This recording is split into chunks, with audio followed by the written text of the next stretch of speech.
हरे कृष्णा। श्रीमद् भागवतम स्कंध 4 अध्याय 7।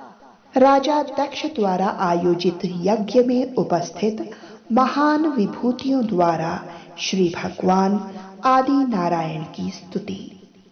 राजा दक्ष ने श्री भगवान को संबोधित करते हुए कहा, हे प्रभु, आप समस्त कल्पना अवस्थाओं से परे हैं। आप परम चिन्मय, भय रहित और भौतिक माया को वश में रखने वाले हैं। यद्यपि आप भौतिक शक्ति में स्थित प्रतीत होते हैं, किंतु आप दिव्य रूप से अवस्थित हैं। आप सदैव भौतिक कल्मश से मुक्त हैं, क्योंकि आप परम स्वतंत्र हैं। पुरोहितों ने श्री भगवान को संबोधित करते हुए कहा, हे भगवान, आप भौतिक कल्मश से परे हैं। शिव के अनुचरों द्वारा दिए गए शाप के कारण हम सकाम कर्म में लिप्त हो गए हैं, अतः हम पतित हो चुके हैं और आपके विषय में कुछ भी नहीं जानते। उल्टे हम यज्ञ के नाम पर अनुष्ठानों को संपन्न करने हेतु वेदत्रयी अर्थात वैदिक ज्ञान के 3 विभागों के आदेशों में आप फंसे हैं। हमें ज्ञात है कि आपने देवताओं को उनके अलग अलग भाग दिए जाने की व्यवस्था कर रखी है। सभा के सदस्यों ने श्री भगवान को संबोधित किया, हे संतप्त, जीवों के एकमात्र आश्रय इस बद्ध संसार के दुर्गम किले में काल रूपी सर्प प्रहार करने की ताक में रहता है। ये संसार तथा कथित सुख तथा दुख के खंदकों से भरा पड़ा है और अनेक हिंसक पशु आक्रमण करने हेतु सदैव तत्पर रहते हैं। शोक रूपी अग्नि सदैव प्रज्वलित रहती है और झूठे सुख की मृग तृष्णा सदैव मोहित करती रहती है, किंतु मनुष्य को इनसे छुटकारा नहीं मिलता। इस प्रकार अज्ञानी पुरुष जन्म मरण के चक्र में पड़े रहते हैं और अपने तथाकथित कर्तव्यों के भार से सदा दबे रहते हैं। हमें याद नहीं कि वे आपके चरण कमलों की शरण में कब जाएंगे। शिवजी ने कहा, हे भगवान, मेरा मन और मेरी चेतना निरंतर आपके पूजनीय चरण कमलों पर स्थित रहती है, जो समस्त वरों तथा इच्छाओं की पूर्ति के स्रोत होने के कारण समस्त मुक्त महामुनियों द्वारा पूजित हैं, क्योंकि आपके चरण कमल ही पूजा के योग्य हैं। आपके चरण कमलों में मन को स्थिर रखकर मैं उन व्यक्तियों से विचलित नहीं होता जो ये कहकर मेरी निंदा करते हैं कि मेरे कर्म पवित्र नहीं हैं। मैं उनके आरोपों की चिंता नहीं करता और मैं उसी प्रकार दयावश उन्हें क्षमा कर देता हूं, जिस प्रकार आप समस्त जीवों के प्रति दया प्रदर्शित करते हैं।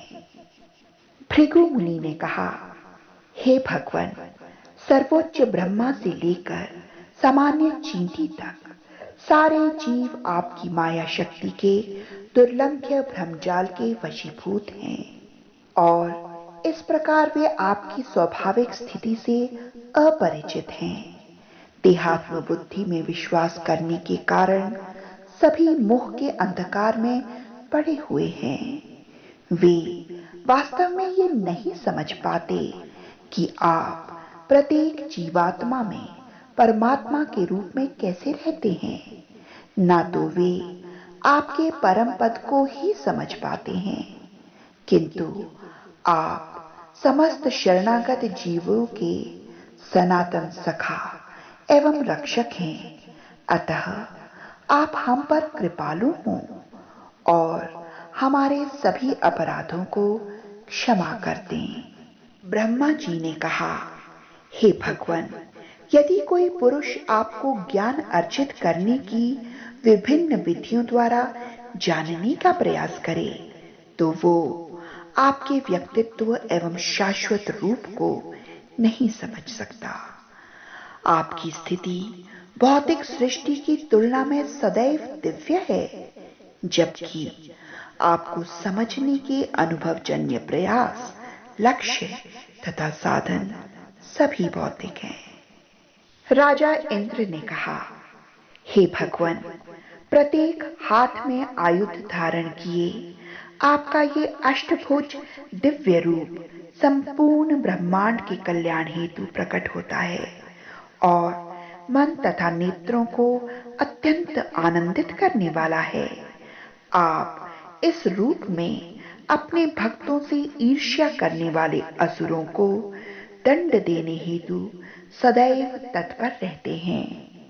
याज्ञिकों की पत्नियों ने कहा, हे भगवान, ये यज्ञ ब्रह्मा के आदेशानुसार आयोजित किया गया है, किंतु दुर्भाग्यवश राजा दक्ष से क्रुद्ध होकर शिव ने समस्त दृश्य को ध्वस्त कर दिया और उनके रोष के कारण यज्ञ के निमित्त लाए गए पशु निर्जीव पड़े हैं।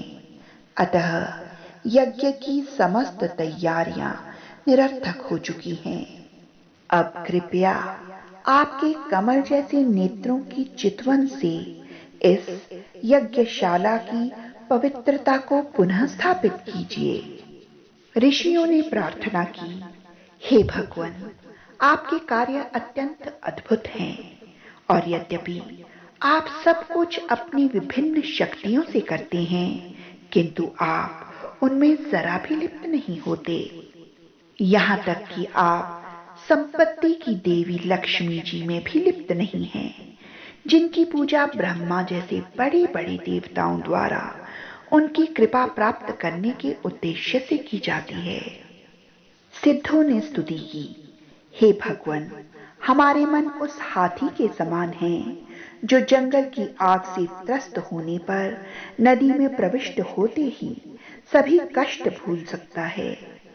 उसी प्रकार ये हमारे मन भी आपकी दिव्य लीलाओं की अमृत नदी में निमग्न हैं और ऐसे दिव्य आनंद में निरंतर बने रहना चाहते हैं, जो परम ब्रह्म में तदात्कार होने के सुख के समान ही है।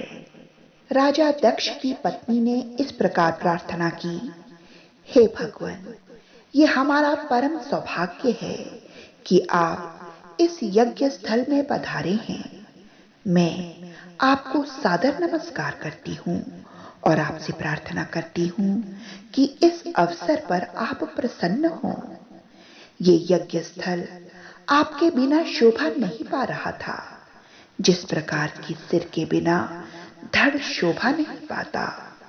विभिन्न लोकों के लोकपालों ने इस प्रकार कहा, हे भगवान, हम अपनी प्रत्यक्ष प्रतीति पर ही विश्वास करते हैं, किंतु इस परिस्थिति में हम नहीं जानते कि हमने आपका दर्शन वास्तव में अपनी भौतिक इंद्रियों से किया है अथवा नहीं।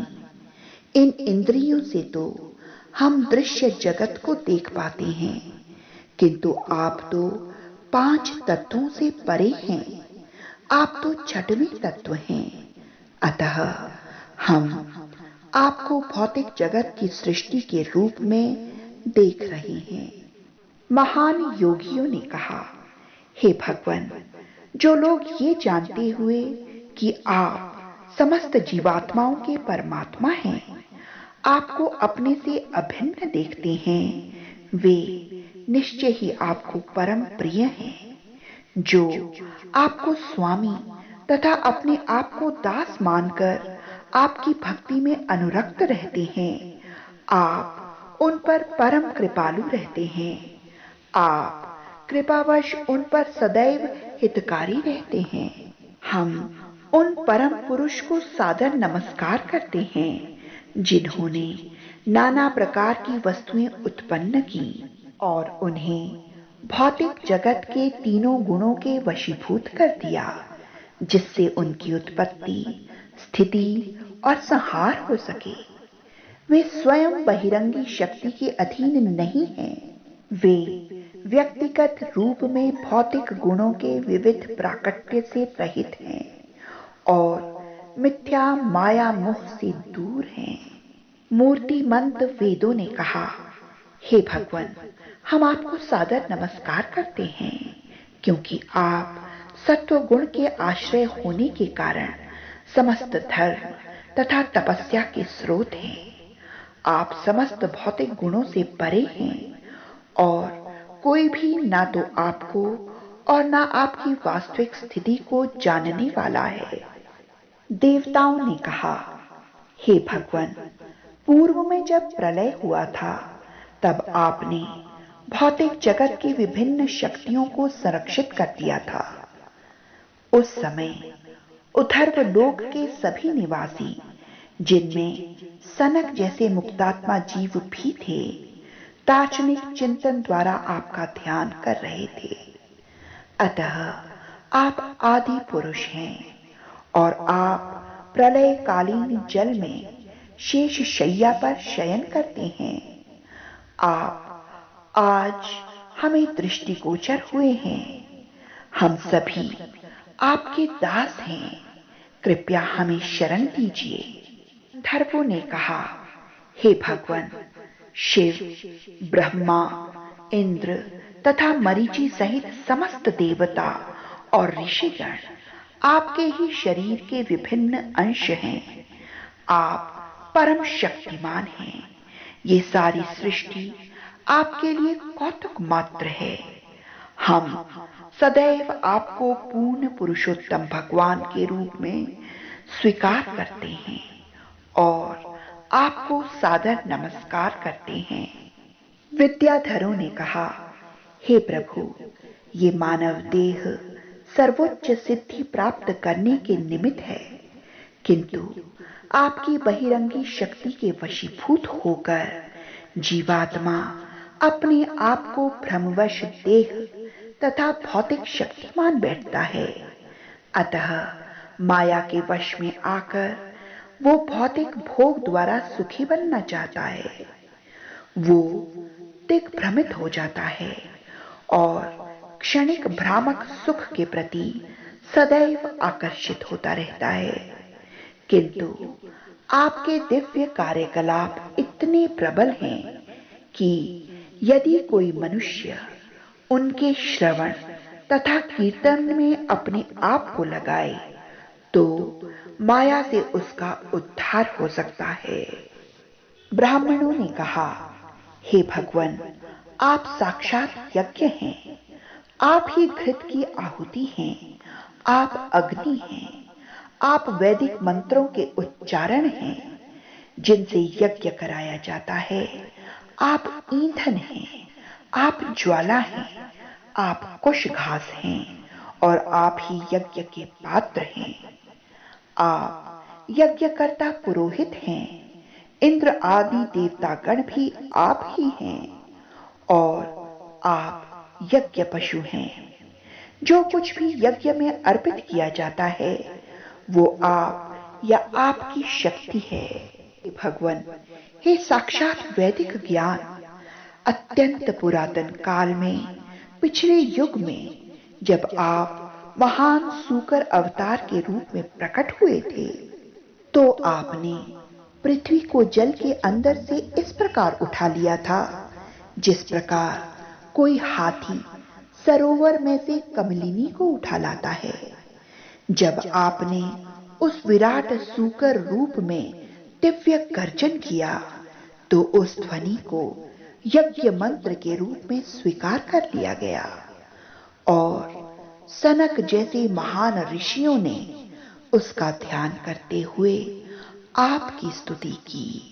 हे भगवान, हम आपके दर्शन हेतु प्रतीक्षारत हैं, क्योंकि हम वैदिक अनुष्ठानों के अनुसार यज्ञ करने में असमर्थ रहे हैं।